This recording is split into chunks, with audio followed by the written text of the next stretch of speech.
So as I was strolling through my yard the other day, I noticed that there's a lot of dead material still left from summer drought that we had last year, a pretty tough winter that we had as well.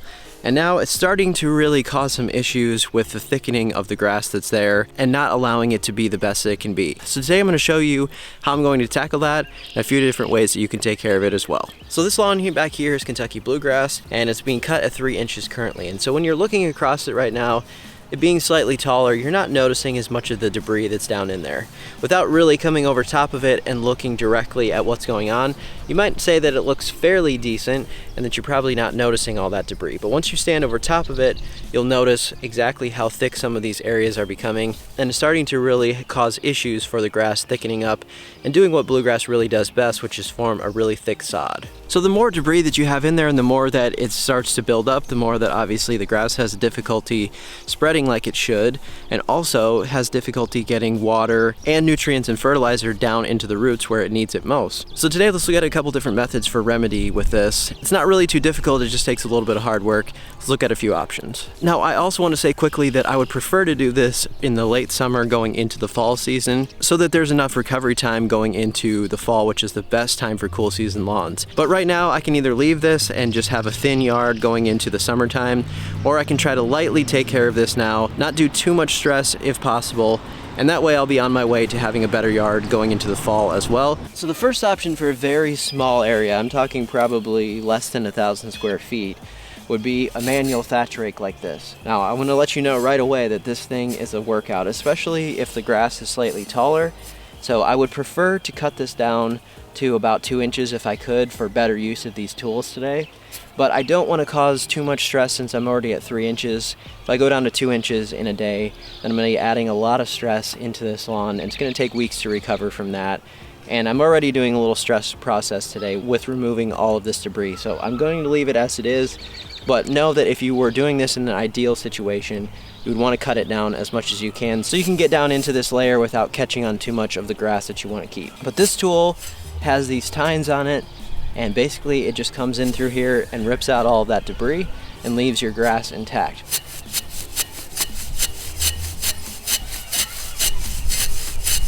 But you can see here just how much of that dead stuff comes out of there, leaves you with your grass that you want to keep, and that's how this tool works.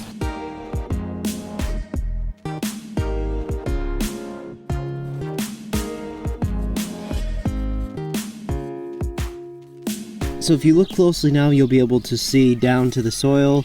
There's room in between all of this now for it to thicken back up and for these plants to start to thrive again. So as you can probably imagine, that would be quite a bit of work for a larger section of lawn. So let's look at some powered options and kind of what you can do either rental wise or something you can own that will take care of larger areas. So this is the Greenworks dethatcher that I've owned for probably 4 or 5 seasons since I bought this. So the reason that I bought this was because it's a fairly inexpensive tool to own, and also I knew that over time I'm probably going to be doing this process multiple times to where having a tool like this is not a bad idea for me. Basically all it is an electric corded tool. I'm pretty sure they have some different battery powered tools out now. Essentially under here you just have these tines, and they kind of act the same way as they comb through the lawn.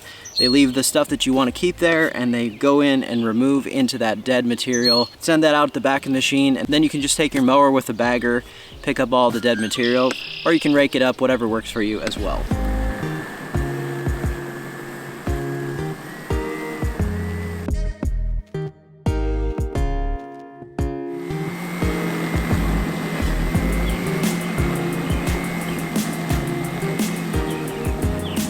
So I think you're going to be pretty surprised the first time you ever use a machine like this as to how much material is actually stuck down into the lawn that you didn't notice, or in my case, you did definitely notice that it was getting too heavy and some of it needed to come out. But that gives you a sense of that machine. Again, I would cut down the grass shorter in an ideal situation. It's going to do a lot better if your lawn's around 2 inches or somewhere around there, so those tines don't have to fight through as much of the taller grass. Now, if you don't want to purchase a machine, there should be a rental option you can find somewhere locally.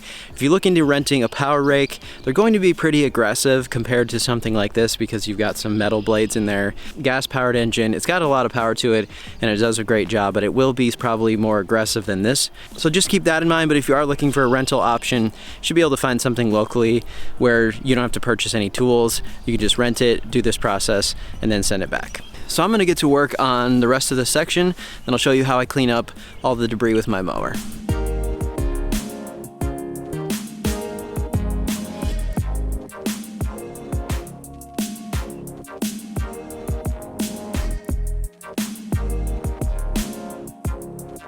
That's just a little bit time consuming, but I made it through, and now you can see all of this material back here that came out of there, and I'm gonna get that picked up. One thing quickly too to mention on cool season lawns is that pay attention to your forecast. Right now I'm still in the 60s. It's going to be looking that way, so you don't want to be doing this right before it's going to be 80s or high 80s or something that's going to stress the lawn anyway. So pay attention to your weather forecast, make sure it's still in the cool season, and that way recovery is going to be a lot better. So I'm going to be using my mower with a bagger.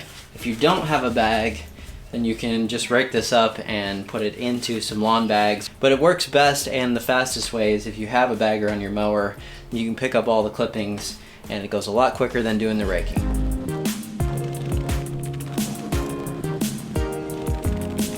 So after cleaning that up, you can tell it's so much better than it was. But there's still a few areas through here where I think I can do a little better. So I could either go over it with the machine again, or since I have that rake handy and I can target just a few spots, I'm gonna use that rake. So it looks so much better already. It's mowing a lot better as well when you don't have all that junk in there. So aftercare on this, if you're not looking to get any rain anytime soon, I'd probably look at getting some irrigation on it. And first of all, probably look at putting a dose of fertilizer on there and then watering that in. This is just gonna help with the recovery period since you did do some stressful stuff to the grass. So recovery time should get a little better if you get some fertilizer on there as well. So thank you so much for watching today. We'll see you next time.